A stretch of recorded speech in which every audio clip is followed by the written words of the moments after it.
Ito po mga bossing ko, ang gagamitin natin ay ang isang butil na bawang natin. At ganoon din syempre ang ating pong astis mga bossing. At syempre ang ating wallet mga bossing. Paano po ang ating gagawin mga bossing? Ganito lang po. Kayo po mga bossing ko ay magpitpit nitong ating bawang. Yan, pitpit lang po natin. Ngayon po habang tayo nagpipitpit, sa isipan po natin at ibubukas sa ating bibig na simula na ito ng tagumpay, kailanman na hindi na kayo mamumblema tungkol sa usapin ng pera. At pagkatapos po niyan, ito yung ating dahon. Ilalagay nyo lang po ito, yung pinagpitpitan, dito sa ating dahon. Yan. Yan po mga bossing. Magkakaroon ako ng napakaraming pera. Siksik-liglig at umaapaw at maraming blessing ang darating sa akin. Ganyan po ang gagawin po ninyo. Yan. Tupiin nyo po yan mga bossing. Tapos, ibibilad natin ito sa sinag po ng araw. Ganito po ang gagawin. Ito. Ito yung ating wallet. Tapos, ito mga bossing ko yung wallet. Yan.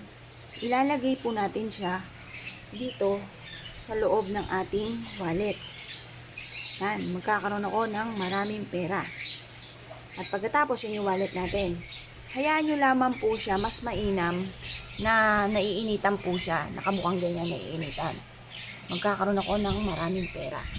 Siksik-liglig at umapaw at maraming biyaya ang darating sa akin at kailanman hindi na ako mauubusan ng pera. Ngayon pa mga bossing, positive ka lamang.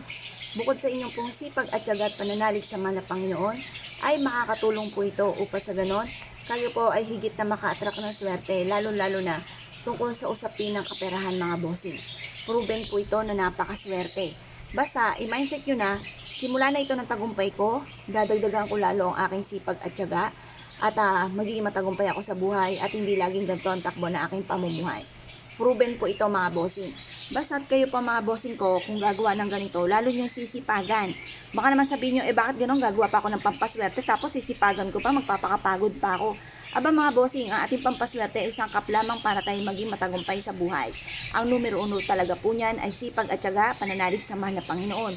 Kaya lang po minsan, masipag po tayo pero parang sa walat-wala ang ating kasipagan. Para may patutunguhan ng ating kasipagan, ay subukan nyo po itong gawin. Pagkatapos, huwag kayong mawawala ng pag-asa, lagi nyo sasabihin sa isipan ninyo na kayo po'y magiging matagumpay at hindi laging ganito ang takbo na aking pamumuhay. Hindi na ako mangungutang, makakabayad na ako sa lahat ng aking mga pagkakautang. Ganun po ang inyo pong sasabihin mga bossing.